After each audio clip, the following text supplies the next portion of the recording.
ต่อไปเราจะมาเบิ่งข้อที่11นำกันนะทุกคนเนาะซึ่งข้อนี้มันจะเกี่ยวข้องกับพวกหม้อแปลงไฟฟ้าเด้อทุกคนและกาตัวหม้อแปลงไฟฟ้านี่เด้อทุกคนมันจะยังนอนอยู่ในภาคของกระแสไฟฟ้าสลับคือเก่าเนาะและเนื้อในของมันจะอยู่ในบทที่30ตามปึ้มแบบเรียนวิทยาศาสตร์ธรรมศาสตร์ชั้นม .4 นั่นเองเดี๋ยวเรามาเบิ่งกันทุกคนเนาะเพิ่นว่าหม้อแปลงไฟฟ้าหน่วยนึงสามารถแปลงระดับไฟฟ้า220โวลต์เป็น12โวลต์นะทุกคนก็สายต้นมี440รอบเนาะแล้วเพิ่นถามว่าก็สายสำรองมีจักรอบเนาะสำหรับหม้อแปลงนะทุกคนเนาะ คือมันจะมีคำว่าข้อมูลของกอสายต้นกับกอสายสำรองถ้าหากว่าข้อมูลของกอสายต้นทุกอย่างเนาะทุกคนเนาะบอกว่าจะเป็น U เป็น I เป็น R เป็น N เป็นอย่างของมันกระยาให้น้องๆหมายเป็นเลข1เอาไว้หมดเนาะแต่ถ้าเป็นข้อมูลของกอสายสำรองแม่นอย่างกระยาเนาะหมายเป็นห้อยด้วยเลข2นั่นเองนะทุกคนทีนี้เนาะเดี๋ยวครูวันจะพาน้องมาเขียนนะข้อนี้บริยากนะทุกคนง่ายๆเนาะเอาจะเขียนว่าฮู้ว่าเนาะอย่างแรกเนาะคือตัวนี้ทุกคน220โวลต์นี่นะ220โวลต์นี่คือผลลบแต่ว่าเป็นผลลบระดับไฟฟ้าของกอสายต้นทุกคนฉะนั้นผลลบแน่นอนเนาะ U เนาะทุกคนของกอสายต้นคือครูวันเว้าเมื่อกี้จะต้องหมายเป็น U1 นะเป็น220โวลต์น้องๆจื้อจังซี่เนาะต่อมา12โวลต์นี่ก็คือผลลบระดับไฟฟ้าเช่นเดียวกันแต่ว่าเป็นของกอสายสำรองเป็น U2 นะทุกคนเป็น12โวลต์เนาะตัวนี้12โวลต์นะบัดนี้เพิ่นว่าเฮ้ยไอ้กอสายต้นมี440รอบจำนวนรอบของกอสายนะทุกคนมันคือ n นะแต่ว่า n ใหญ่แต่ถ้าหากว่าเป็นของกอสายต้นจะเป็น n 1เนาะเป็น440รอบนะทุกคนแล้วเพิ่นถามหาแม่นยังเพิ่นถามหาว่าเฮ้ยไอ้กอสายสำรองมีจักรอบแน่นอนอันนี้คือ n ใหญ่แต่ว่าเป็น n 2นะทุกคนเท่าใดแบบนี้นะแล้ววันนี้เนาะเฮากลับมาซอกหาเลยเพิ่นจะมีสูตรง่ายๆจังซี่นะทุกคนนะซอกหา n 2เนาะเท่าใดนะแบบนี้จากสูตรเลยเนาะเพื่อนมีสูตรจังซี่ทุกคนว่าu1 ส่วน u2 เนาะเท่ากับn1 ส่วน n2 นะแบบซี่เนาะก็น้องๆก็ถอนเอา n2 เลยเนาะอันนี้บ่ได้ยากนะถอนเอา n2 ก็จะเท่ากับหยังจะเท่ากับ u2 คูณกับ n1 นะทุกคนส่วนกับหยังส่วนกับ u1 นั่นเองนะโอเคประมาณนี้เนาะทีนี้น้องๆกลับมาเบิ่งนะว่าเฮ้ยไอ้ u2 เฮาก็มีแล้วเนาะเอา n1 เฮาก็มีแล้ว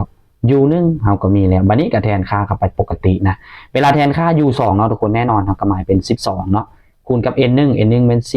440เนาะตัวนี้ถัดไปนะทุกคนส่วนให้กับu1 เนาะ u1 ก็คือ220นะ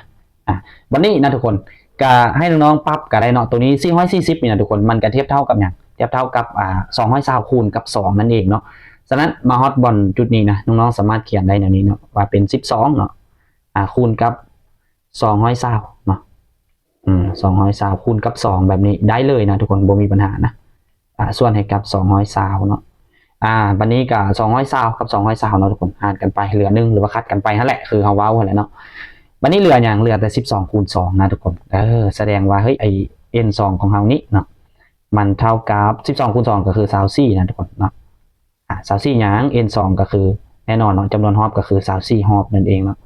ทีนี้เฮาก็ไปเบิ่งเลยว่าเฮ้ยมีข้อถูกบ่ทุกคนมีเนาะข้อที่ถูกต้องเป็นข้อขอไข่เด้อทุกคนแบบนี้ข้อนี้ก็บ่ได้ยากง่ายๆคือเว้ามาเบื้องต้นเนาะโอเคประมาณนี้ทุกคนต่อไปเราจะมาเบิ่งข้อที่12นำกันเด้อทุกคนก็คือเพื่อนว่าจังซี่เนาะเมื่อประสงค์แสงสีพื้นฐานเข้ากันด้วยปริมาณเท่ากันจะได้สีใดโอเคแสงสีพื้นฐานก็คือที่กูวันเอามาให้น้องๆเบิ่งนี่เนาะมันก็จะมี3สีหลักๆเด้อทุกคนอันนึงก็จะมีสีน้ำเงินเนาะอันนี้คือน้ำเงินนะกูวันจะเขียนไว้ในให้เนาะอันนี้คือน้ำเงินนะต่อมาก็สีแดงเนาะทุกคนนี่ก็สีแดงเนาะแดงแล้วก็มีสีเขียวเนาะตัวนี้นะตัวนี้ก็คือสีเขียวโอเคประมาณนี้เนาะทีนี้ทุกคน ดังที่น้องๆเห็นเนาะอันนี้เพิ่นบอกว่าการผสมแสงสีพื้นฐานนะทุกคนจื้อดีๆเนาะบ่แม่นแม่สีพื้นฐานอันนี้คือแสงสีพื้นฐานย้ำเลยเนาะแน่นอนมันมี3สีแบบนี้เนาะคือควันเอามาให้เบิ่งนี่เด้น้องๆก็จะเห็นว่าเฮ้ยผสมเขียวแดงน้ำเงินเข้ากันเนาะมันจะเป็นสีอย่างมันจะกลายเป็นสีขาวทันทีเลยทุกคนโอเค สำหรับข้อ12ข้อที่ถูกต้องกับข้ององูเนาะสีขาวนะ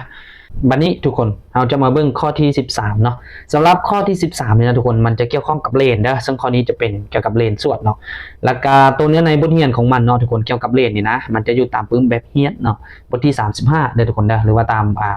ปึ้มวิทยาศาสตร์ธรรมศาสตร์ชั้นม .4 นั่นเองนะบทที่35ชื่อดีๆเนาะคือตัวนี้เรามาเบิ่งนำกันเลยเพิ่นว่าวัตถุจริงห่างจากเลนสวดระยะ15สังตีเนาะทุกคนเฮ็ดให้เกิดรูปจริงใหญ่กว่าวัตถุเป็น2เท่า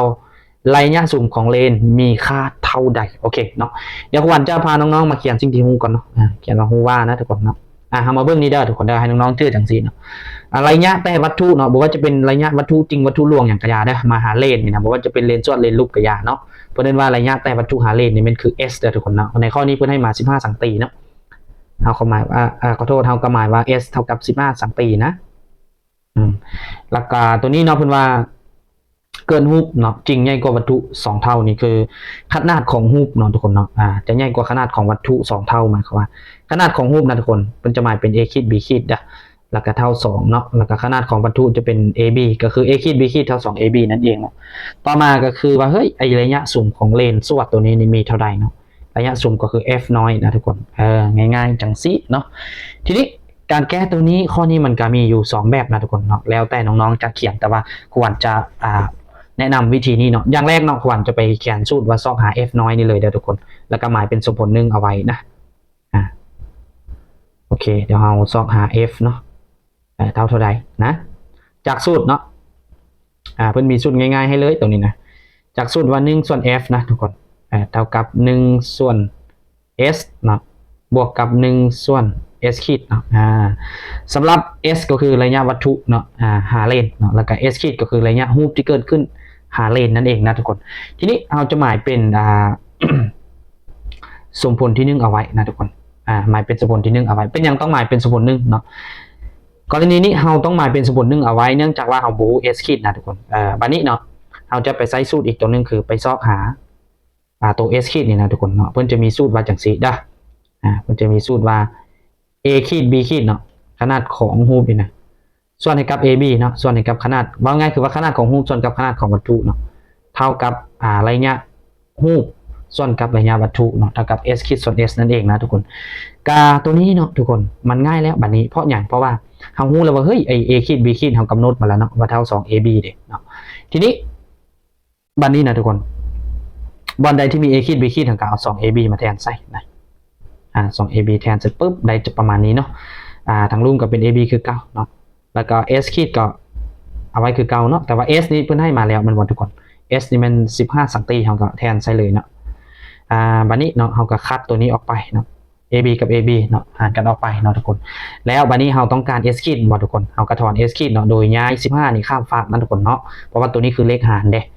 เฮาจะย้ายพูดของมันนี่ข้ามฝากจากหารเป็นคูณเนาะหมายความว่า s ขีดของเฮานี่เนาะตอนนี้มันจะเท่ากับ2คูณ15เนาะทุกคนก็คือ30สังตีนั่นเองนะ30สังตีได้ตัวนี้ปุ๊บเนาะเฮาก็เอาไปแทนใส่1เลยเนาะแทนใส่สมผล1เนาะแทนใส่1เลยว่าสมผล1นั่นแหละทีนี้1ส่วน f ของเฮานี่เนาะเฮาก็จะเท่า1ส่วน s ก็คืออย่างทุกคน s ก็คือ15เนาะบวกกับอย่างบวกกับ1ส่วน s ขีดก็คือ30แม่นบ่ตัวนี้เนาะทุกคนพูดรวมแน่นอนเนาะทุกคนเนาะมันคือ30ด้ะก็คือจังซี่เนาะถ้าน้องๆแบบว่ามันตัวนี้แน่นอนว่ามันคือการบวกเลขส่วนเนาะที่พูดมันบ่คือกันหรือว่าพูดตั้งกันนั่นเองเอาตรงได้ขึ้นพูดรวมเนาะทุกคนฉะนั้นวิธีครูวันก็คือครูวันจะปรับเนาะพูดตัวนี้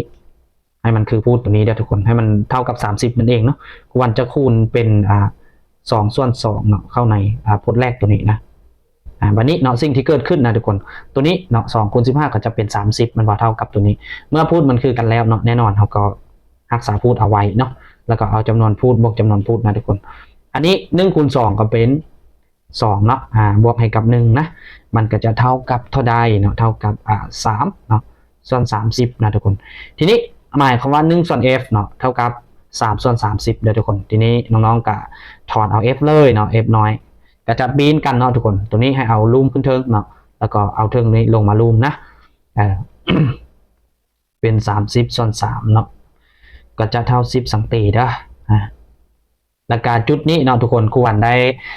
การถอนเอาเลขในลักษณะนี้นะครูวันได้เว้ามาในหลายๆคลิปแล้วเนาะในหลายๆข้อละถ้าหากว่าน้องได้เนาะมาฮอดบอนนี่แล้วเนาะก่อนที่จะมาเป็นแบบนี้ยังบ่เข้าใจนะทุกคนเนาะมันสามารถแบบว่าถามมาในคอมเมนต์ก็ได้เนาะบ่ว่าจะเป็นทาง TikTok ทางFacebook ทาง YouTube เด้อทุกคนเด้ออันนั้นของครูวันเนาะถามมาได้เลยเดี๋ยวครูวันจะแนะนำให้เนาะข้อนี้ก็ออกอยู่10สังตีนะทุกคนโอเคมาเลยเนาะข้อกอไก่ข้อถูกต้องจบไปสำหรับข้อ13เนาะต่อไปนะทุกคนเนาะเราจะมาเบิ่งข้อที่14นำกันเลยเนาะข้อที่14นี่เด้อทุกคนยังเกี่ยวข้องกับเลนอยู่เนาะแต่ว่ามันยังเป็นเลนลูปนะแต่ว่าบอกว่าจะเป็นเลนส่วนเลนลูปนะทุกคนเนื้อในของมันจะอยู่ในบทที่35เนาะตามปื้มแบบเรียนวิทยาศาสตร์ธรรมศาสตร์ซันมอซี่นั่นเองเด้อเดี๋ยวทำมาเบิ่งกันเนาะเพิ่นว่าจังซี่เลนลูปมีระยะสูงนะทุกคน12สังตีเนาะวางไว้ห่างจากวัตถุระยะ6เซนหรือ6สังตีนั่นเองเนาะรูปที่เกิดขึ้นห่างจากเลนระยะเท่าไหร่ตัวนี้นะทุกคนตัวที่เพื่อนอยากให้เราซอกหาแม่นระยะใต้รูปหาเลนเนาะคือ S ขีดนั่นเองนะบัดนี้ครูวันจะพาน้องๆเนาะมาเขียนสิ่งที่ฮู้เนาะเขียนว่าฮู้ว่านะทุกคนมาเบิ่งจังซี่ทุกคนตัวนี้ค่อนข้างสำคัญหลายเด้อจุดนี้เนาะคือสำหรับเลน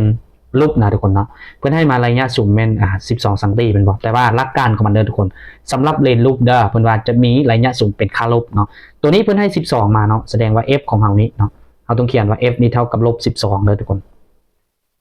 f นี่เท่ากับ-12สังตีเนาะและบัดนี้เนาะถ้าน้องๆครับว่า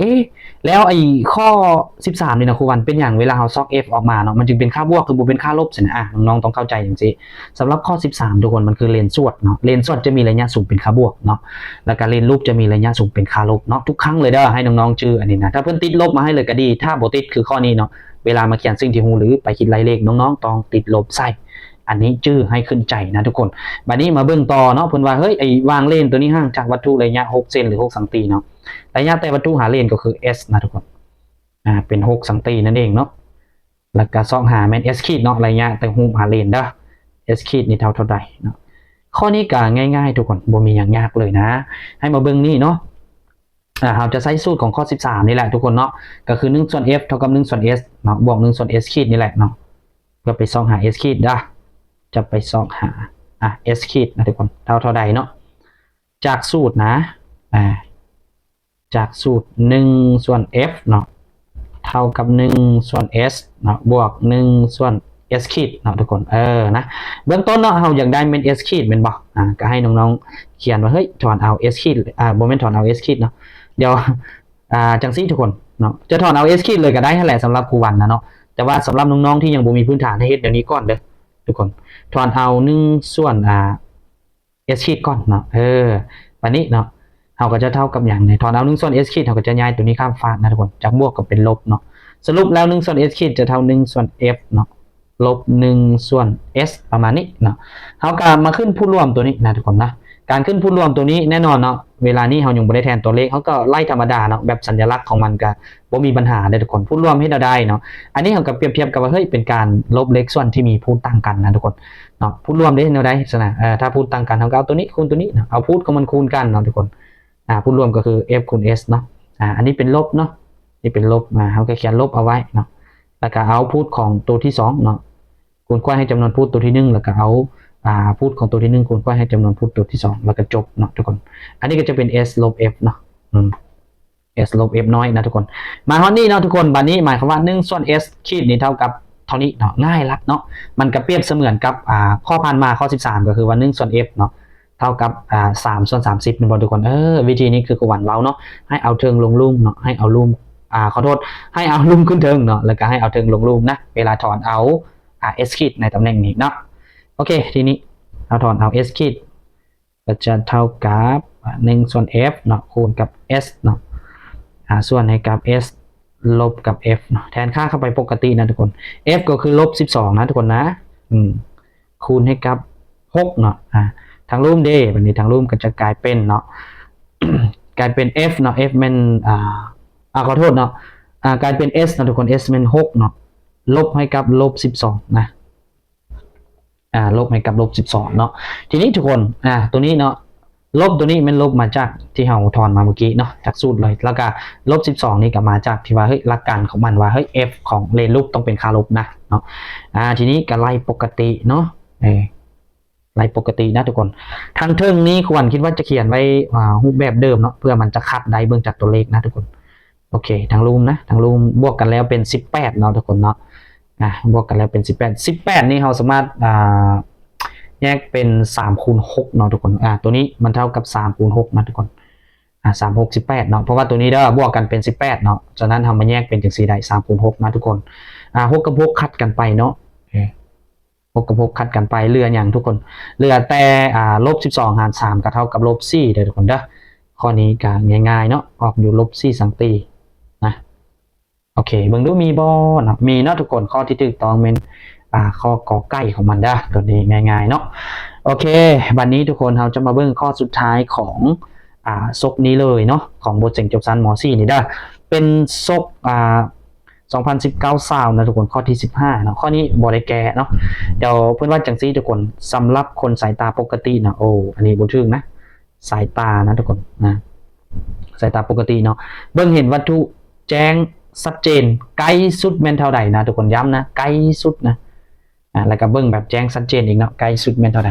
สำหรับสายตาคนปกติเนาะทุกคนหรือว่าง่ายๆว่าคนที่บ่เป็นสายตาสั้นสายตายาวเนาะซึ่งคนสายตาปกตินี่ในทางฟิสิกส์เพิ่นจะถือว่าเบิ่งเห็นไกลสุดและชัดเจนแจ้งดีนะทุกคนอยู่ที่25สังตีเด้อนี่ตัวนี้เนาะอยู่ที่25สังตีถ้าเบิ่งเห็นไกลสุดมันเพิ่นจะถือว่าอยู่อสงไขยเด้อทุกคนอันนี้ให้น้องๆเข้าใจจังซันเนาะ